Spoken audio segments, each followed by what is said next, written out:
Hey, this is GunsmithBeard, and this is another video I'm going to do. It's going to be an extra one this week because I got a special package from a brand new channel supporter. And so I'm going to open the box for you guys to see what they sent us. And here she is, pretty heavy.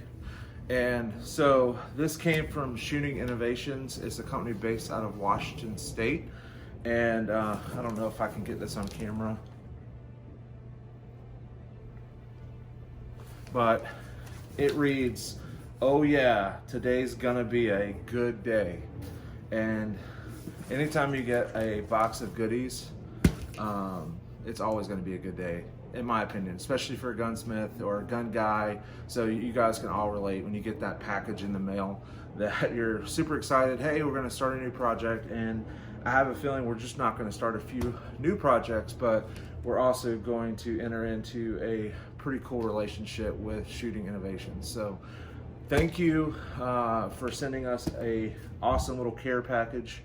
And I do love the note. I wanted to make sure to get that on camera. But let's open this box and see what's inside.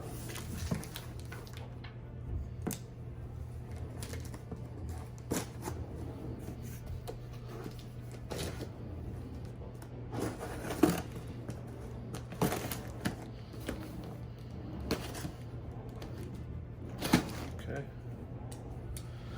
All right, I'm excited. We'll say it's packaged pretty well.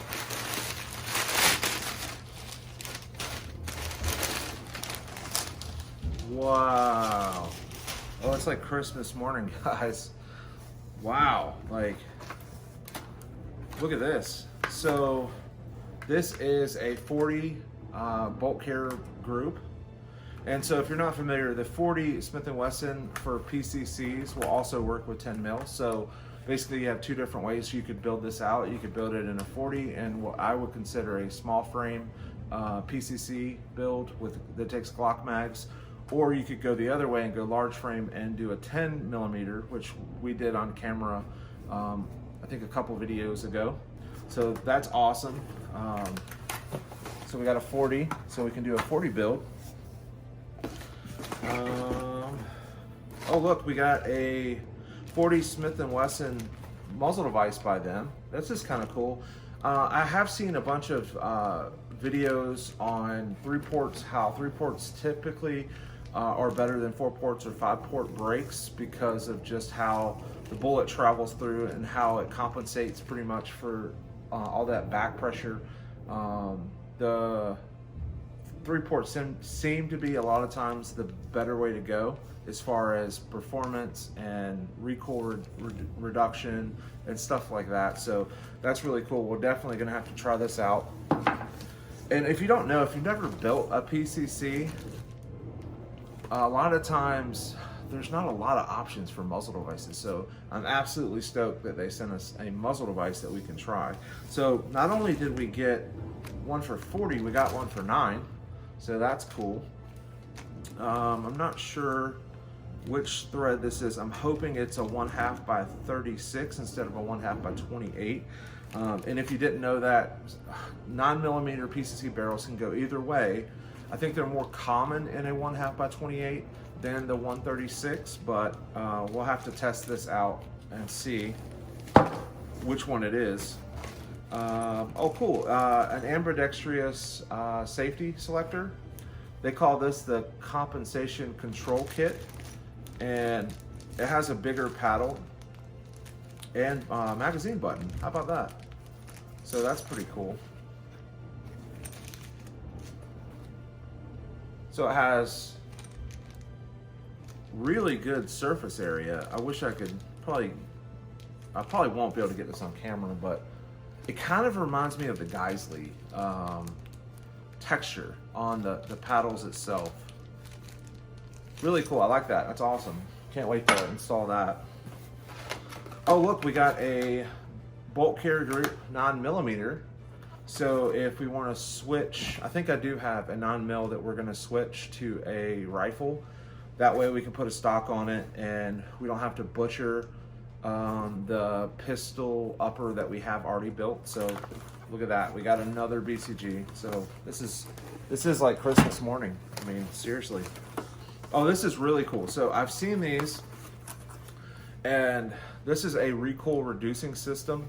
And if you're not familiar with recoil reducers, so these are not this exact one, but these kind of designs are really popular in trap shooting and shotguns.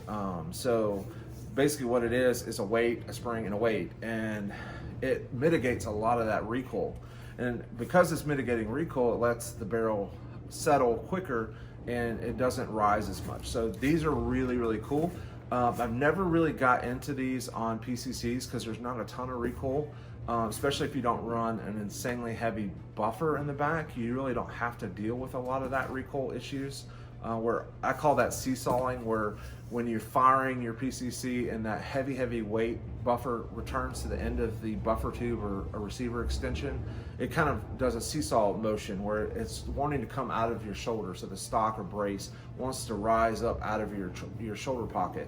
So we'll try this and see what it does. I'm excited to actually try these because I've never got into that in PCC world with a recoil reducer system. So that's really, really cool. Thank you for that. We got some barrels. Oh, that's sick. Let's see. That looks like a 36. I bet this is a 9. Yeah, it's a 9. So this looks like a 16.1 9mm PCC build, but it's a little different, and I'm going to show you how it's different. So Shooter Innovations actually does this really cool ramp system, which I think it would help a lot for some of the feeding problems that some guys have. Is it actually has a supported ramp on the barrel extension, and so it helps aid that round to feed into the barrel or the chamber correctly. So this is something I've always wanted to try. I noticed when I was buying some barrels from these guys that they offered this, and that's something I don't know that I've seen that in the industry anywhere else. I could be wrong, but me personally, I haven't seen that. So we got a 9 barrel, and we got a bigger one. So that looks like it. A lot of stuff in that box. Oh yeah. Oh look, we got a ramped 40 Smith & Wesson barrel too.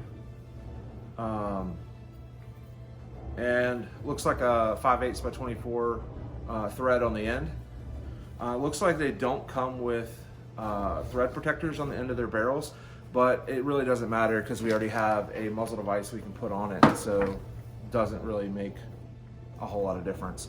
But we got a lot of goodies, and I really appreciate it. I'll go ahead and tell you, in order to do channels like this, it's expensive, and without channel supporters like Brownells or Swamp Fox, or even now Shooting Innovations, it's really hard to do that because that money has to come out of somewhere.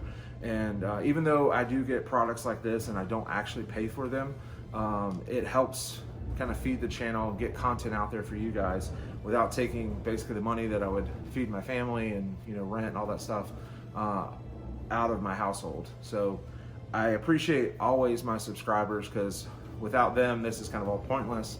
But also a big thank you to our new channel supporter and our current channel supporters. So thank you again for your time. We're gonna do some really cool builds with this stuff, so you guys can come along on the journey with me. I hope you guys like this kind of stuff, and leave me some comments and feedbacks on stuff you want to see built on this channel, and we'll see what we can do. But thanks again, and I'll always catch you in the next one.